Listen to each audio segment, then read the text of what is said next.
എല്ലാവർക്കും എൻ്റെ പുതിയ ചാനലിലേക്ക് സ്വാഗതം. ഈ ചാനലിലെ ആദ്യത്തെ വീഡിയോ ആണ്. എല്ലാവരും സപ്പോർട്ട് ചെയ്യണം. ആദ്യത്തെ വീഡിയോ ആകുമ്പോൾ കുറച്ച് സ്പെഷ്യൽ ആകണമല്ലോ. അതുകൊണ്ട് തന്നെ തൃശ്ശൂരിലെ ഏറ്റവും സ്പെഷ്യൽ ആയിട്ടുള്ള നല്ല തിരക്കുള്ള ഹോട്ടലിലാണ് വന്നിട്ടുള്ളത്. ഭാരത് ഹോട്ടൽ. തൃശ്ശൂരുള്ള ഒട്ടുമിക്ക പേർക്കും അറിയാവുന്ന അത്യാവശ്യം നല്ല ഫേമസ് ആയിട്ടുള്ള ഹോട്ടലാണ് ഭാരത്. ഒരു 10-15 മിനിറ്റ് വെയിറ്റ് ചെയ്തപ്പോഴേക്കും ഫുഡ് വന്നു. നല്ല ചൂട് ചോറും 5-6 തരം കറികളും ഉണ്ട്.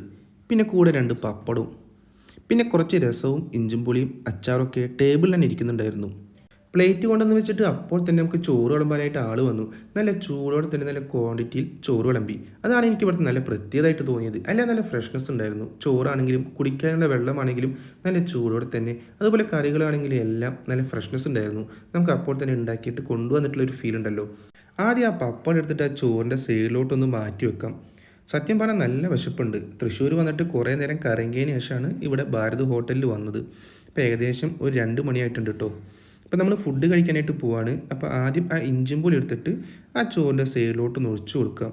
നല്ല തിക്കായിട്ടുള്ള ഇഞ്ചും പുളിയാണ്. സംഭവം അടിപൊളിയായിരിക്കും, കണ്ടാൽ തന്നെ അറിയാലോ. ഇനി നമുക്ക് നല്ല ചൂടോടെ തന്നെ ആ സാമ്പാർ ആ ചോറിലോട്ട് ഒഴിച്ചു കൊടുക്കാം. അപ്പോൾ സാമ്പാറാണ് ഇവിടുത്തെ മെയിൻ അട്രാക്ഷൻ എന്ന് പറയുന്നത്. നമ്മളിതിന് മുമ്പ് വന്നപ്പോഴും കഴിച്ചിട്ടുണ്ട്. സാമ്പാറാണ് ഇവിടുത്തെ മെയിൻ സംഭവം. പിന്നെ അതുപോലെ അച്ചാറുണ്ട്, നാരങ്ങച്ചാറാണ്. അത് പിന്നെ ഒരു ആവറേജ് ആയിരിക്കും ഹോട്ടലിൽ അച്ചാർ.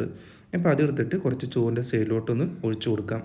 അപ്പോൾ ഇനി അധികം സമയം വഹിക്കാതെ തന്നെ നമുക്ക് കഴിച്ചു തുടങ്ങിയാലോ. ആദ്യം തന്നെ ആ സാമ്പാറും പപ്പടവും കൂടി നല്ല പോലെ ചോറിൽ കുഴച്ചിട്ട് കഴിച്ചു നോക്കാം. ഒരു ഊണ് കഴിക്കുമ്പോൾ അതിലെ മെയിനായിട്ടെന്ന് പറയുന്നത് സാമ്പാറാണ്. സാമ്പാറും പപ്പടം. അപ്പോൾ സാമ്പാർ മോശമായി കഴിഞ്ഞാൽ ആ ഊണ് തന്നെ മോശമായി പോകും. അങ്ങനെയാണ് എനിക്ക് തോന്നിയിട്ടുള്ളത്. അപ്പോൾ അതുകൊണ്ട് തന്നെ ഈ സാമ്പാറും പപ്പടവും കൂടി നല്ലപോലെ കൂട്ടിക്കുഴച്ചിട്ട് ഒന്ന് കഴിച്ചു നോക്കാം.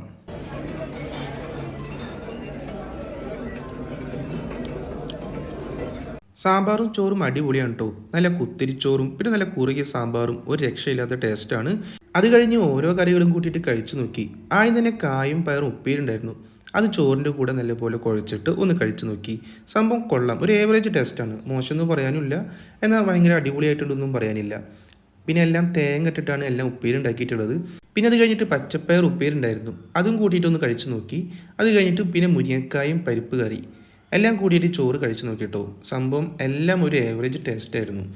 ഭയങ്കരമായിട്ടൊന്നും പറയാനില്ല.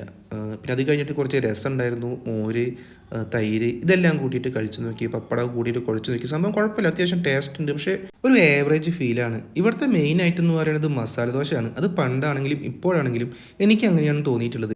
ഉച്ച സമയത്ത് ഫുഡ് കഴിക്കാൻ എന്താണ് ഇവിടെ ഇത്ര തിരക്കുന്നത് എത്ര ആലോചിച്ചിട്ട് മനസ്സിലാവണില്ല. ഒന്നില്ലെങ്കിൽ ഇതിനേക്കാൾ നല്ല ഫുഡ് സ്പോട്ട് ഇല്ലാണ്ടാണോ? എന്താണ് നിങ്ങളുടെ അഭിപ്രായം എന്ന് കമൻറ്റ് ബോക്സിൽ നിന്ന് ഷെയർ ചെയ്യണം, അറിയിക്കണം. അടുത്ത മറ്റൊരു വീഡിയോ ആയിട്ട് നമുക്ക് വീണ്ടും കാണാം.